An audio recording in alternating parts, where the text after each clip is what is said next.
Hello everyone and welcome back to my new vlog. कैसे हो आप सब? होप आप सभी लोग अच्छे होंगे। और अभी मॉर्निंग के 4:30 बजे हैं और मैं किचन में आ गई हूँ टिफ़िन प्रिपेयर करने के लिए। तो फिर आज टिफ़िन में क्या बना रही हूँ कुछ स्पेशल सा आपको दिखाऊंगी। बहुत ही सिंपल एंड मेरा खाना हमेशा बहुत ही सिंपल रहता है। मैं बहुत ही ताम झाम नहीं करती हूँ। सिंपल तरीके से और जो स्वादिष्ट लगे मैं उसी तरीके से बनाती हूँ। और नॉन-वेज मेरे घर में बहुत ही कम बनता है। एक बनती है, लेकिन नॉन-वेज जैसे मैं नॉन-वेज नहीं खाती हूँ, तो फिर मेरे हस्बैंड को लगता है कि मतलब एक जन के लिए अब क्या नॉन-वेज बनाना। अभी वो नॉन-वेज खाते हैं, लेकिन अभी एक जन के लिए नॉन-वेज लाते हैं, तो फिर वो 2-3 दिन तक फ्रीज़र में रखना, फिर बना के खाना, तो फिर उनके लिए ख़त्म करना मुश्किल हो जाता है। तो फिर इसीलिए नॉनवेज बहुत ही ज़्यादा कम बनता है। तो नॉनवेज कम बनता है, लेकिन मेरी बेटी कभी-कभी पसंद करती है, लेकिन वो भी बहुत 1 या 2 ही पीस खा पाती है। बहुत ही अगर मैं चिकन ब्रेस्ट वग़ैरह मैं अगर फ्राई करूँ तो 1 पीस या फिर 2 पीस ही खाती है, उससे ज़्यादा नहीं। तो फिर इसीलिए नॉन-वेज मैंने बहुत टाइम से तो बनाया ही नहीं था। और जब मैं अभी 2-3 वीडियोज़ में मैंने शूट किया है, मैंने बनाया था, लेकिन वही होता है कि बहुत दिनों तक फिर खाना पड़ता है, तो फिर नहीं अच्छा लगता है। तो फिर इधर मैंने सोयाबीन रात को ही भिगो के रखा था और ग्रीन मूंग मैंने रात को भिगो के रखा था, जिसको मैं अभी इस तरीके से पकाऊंगी। मैं ग्रीन मूंग को खुला पकाऊंगी, ज़्यादा टाइम नहीं लगता है। और खुला पकाने का रीज़न यही है कि मतलब ये ज़्यादा स्वादिष्ट बनता है।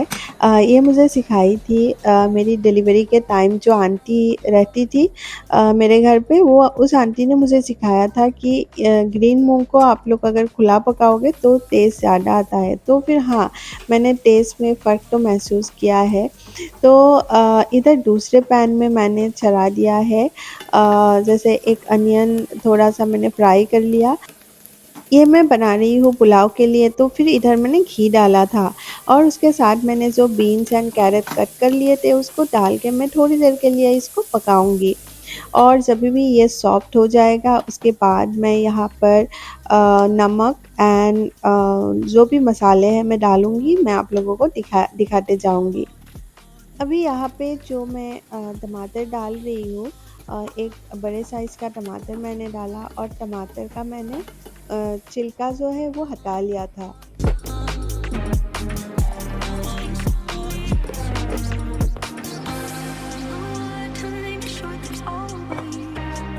अभी जैसे-जैसे वेदर थोड़ा-सा कोल्ड होता जा रहा है, तो फिर मैं थोड़ा-सा वार्म वाटर ही प्रेफ़र करती हूँ और मैं अपनी बेटी को भी वार्म वाटर ही पिलाती हूँ इस टाइम पे, क्योंकि जल्दी सर्दी खाँसी हो जाती है और फिर स्कूल जाते हैं, तो फिर स्कूल से भी बच्चे बीमार होके आते हैं।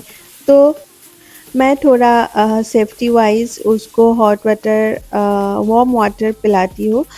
उसको भी पसंद आने लगा है। बचपन से कभी भी उसको आदत नहीं थी वार्म वाटर पीने की, लेकिन अब वो पीने लगी है।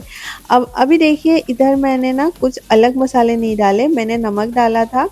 जब टमाटर सॉफ्ट हो गया था, फिर उसके बाद मैंने सोयाबीन एंड उसके साथ मैंने डाला था शान का वेज बिरयानी मसाला।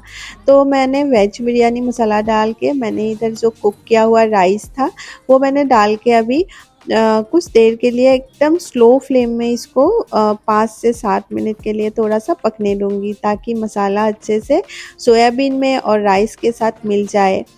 तो इसके साथ मेरा मूंग भी पक चुका था और दूसरा मैंने तड़का पैन ले लिया था, जिसमें मैंने थोड़े से अनियन एंड टमाटर डाल दिए थे और इधर मैंने मसाले के हिसाब से डाला नमक एंड हल्दी, और उसके साथ मैंने घर का बना हुआ एक मिक्स मसाला है वही मैंने डाला। बहुत ज़्यादा कुछ अलग मसाला मैं इस सब्ज़ी में नहीं डालती हूँ। तो इसको थोड़ी देर के लिए पका लिया। जब मसाले सॉफ्ट हो चुके थे तब मैंने मूंग की करी में इसको मिक्स कर दिया।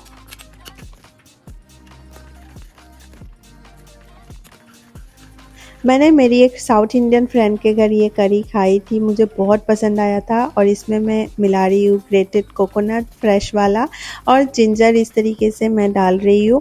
ये करी मैंने खाई थी मेरी एक साउथ इंडियन फ्रेंड के घर और ये खाने के बाद मुझे बहुत पसंद आया और मेरी प्रेगनेंसी के दौरान मुझे बहुत क्रेविंग हुई थी इस करी की, बट मैं बना नहीं पा रही थी, वो सब स्मेल इश्यूज़ की वजह से। बट इसकी क्रेविंग बहुत ज़्यादा हो रही थी मुझे। फिर इसके साथ खाने के लिए मैंने इस तरीके से आज वेजिटेबल अप्पे बना लिया था डोसा बैटर से।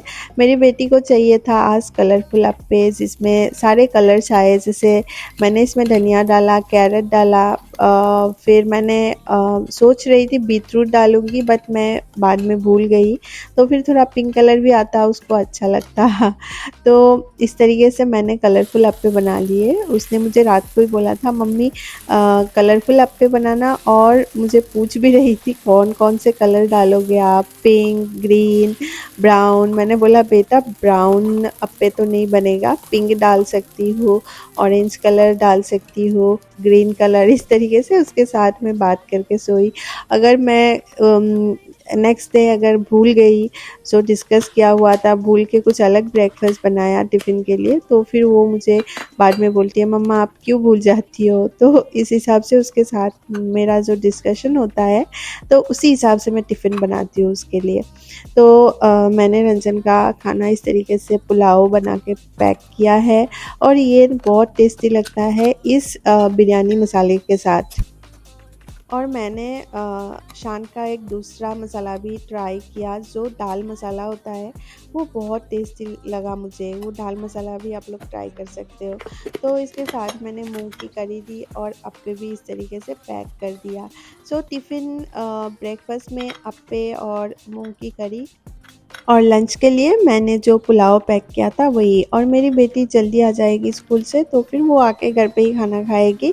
तो यही मेरा मतलब बहुत ही सिंपल सा आज का टिफ़िन है। जो मूंग की करी है दोपहर का मेरा करी भी बन जाएगा। उसी के साथ मैंने सैलेड के हिसाब से कट किया था कुकुम्बर, और कुकुम्बर थोड़ा सा सैलेड रहने से ना तो खाना मुझे फुलफिलिंग लगता है और फिर कंप्लीट मील लगता है। तो फिर उस हिसाब से मैंने सैलेड भी जो भी अवेलेबल रहता है, कभी मैं मिक्स सैलेड भी बनाती हूँ और कभी-कभी जैसे कैरेट्स या फिर क्यूकम्बर्स ये सब कट करके दे देती हूँ। मैं प्याज ऐड नहीं करती हूँ सैलेड में क्योंकि एक स्मेली सा हो जाता है प्याज अगर कट करूँ तो उसी हिसाब से मैं प्याज को अवॉइड करती हूँ। आई डोंट नो व्हाई मुझे प्लेन एंड सिंपल खाना आजकल बिना मसाले का ज़्यादा पसंद आ रहा है। तो अभी मॉर्निंग हो चुके हैं 6:12 और मैं आपको बाहर का व्यू दिखाऊंगी। अभी तक सनराइज़ ही नहीं हुआ है और ये देखिए मॉर्निंग ऐसा लग रहा है जैसे मैं नाइट का व्यू दिखा रही हूँ।